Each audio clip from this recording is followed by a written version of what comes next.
The Meghalaya Legislative Assembly on Thursday discussed the prevailing power crisis in the state, a discussion initiated by Congress MLA Amperin Lyngdoh during the ongoing budget session. Lyngdoh said this is not intended to assign some sort of absolute responsibility on the government of the day and stressed the need for the Treasury and the opposition to work together to address these issues that are burdening the Meghalaya Energy Corporation Limited (MEECL). She raised issues relating to terminal benefits to be paid to the employees of MEECL, installation of smart meters, bill payment, online payments and others. My raising of this short duration discussion on the prevailing power crisis in the state of Meghalaya is not intended in any ways to assign some sort of a absolute responsibility on the government of the day, but I feel that it would be in the fitness of things for the Treasury and the opposition to work together to try and address these issues that definitely have been the result of accumulated pressures on this PSU, the power PSU of the state of Meghalaya. When we raise these observations, the intention is that there needs to be a concerted view, a concerted effort on the government in totality to try and find ways and means to redress all of these issues which are an accumulation of so many years of cumulative problems. Participating in the discussion, leader of the opposition Dr. Mukul Sangma accused the government of attempting to divert the narrative, terming the same as an offshoot of a scripted modus operandi in the power sector. He also sought clarification on the mention of the amount of Rs 11 crore as monthly payment to the National Thermal Power Corporation of India (NTPC), stating that the amount was nowhere mentioned in the power purchase agreement when it was signed in 2007 by the then Congress government.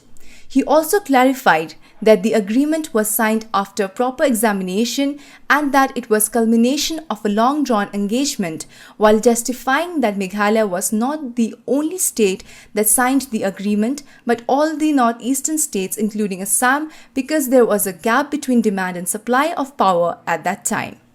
This discussion about the so-called power crisis has been on for quite some time, since last year. And crisis after crisis, a narrative generated and in circulation. They reflect the gravity of the situation and the magnitude of the problem, and also the constant denial mode of the state government. And there is something pathetic. And also, interestingly, I'm amused by the stand taken by the government and the attempt, very smart attempt, to divert the narrative and conversation about the evils that are taking place in the power sector in the state. The evils which are offshoot of mismanagement and greed. The attempt of the government, particularly the Chief Minister, to divert the narrative. The narrative which exposes the complete different attitude of the government to deal with the mess, because the mess is being part of the, or rather an offshoot of a scripted modus operandi. Has the Chief Minister read every page? He hasn't read. He hasn't done his homework. Where is that 11 crore mentioned here? Where? Which page? Which page? Why has the Chief Minister misled the August House? Misleading the August House attracts breach of privilege of this August House. In his reply, Power Minister James P.K. Sangma hit back the leader of opposition for levelling allegations against the government, which according to him are just mere allegations. He explained that the load shedding problem is not a new issue in the state.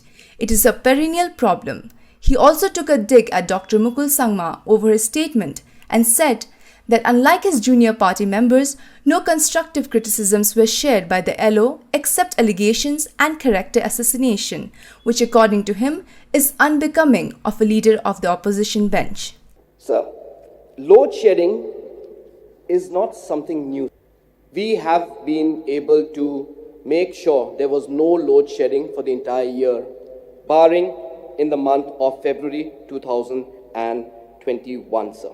Load shedding, although in the past it was so erratic, it was so regular, we've been able to bring it down by various measures that the MECL, under the leadership of all the CMD, the directors, all the engineers who are working there, they have been really working as a team to make sure that interventions have been put in place to reduce load shedding. And really, sir, it's so unfortunate that today the opposition wants to just blame us and say that we are not doing anything about this. I welcome suggestions, sir. Unfortunately, LO did not give any suggestions. He's a very senior leader, sir. I was really expecting that he will be giving us great suggestions. No, sir. Some of his junior members have given good suggestions. I'm very thankful to them. Senior most, MLA from this August House, no suggestions. Again, sir, I want to say this. I look up to him. And I'm sure many of our legislators look up to him.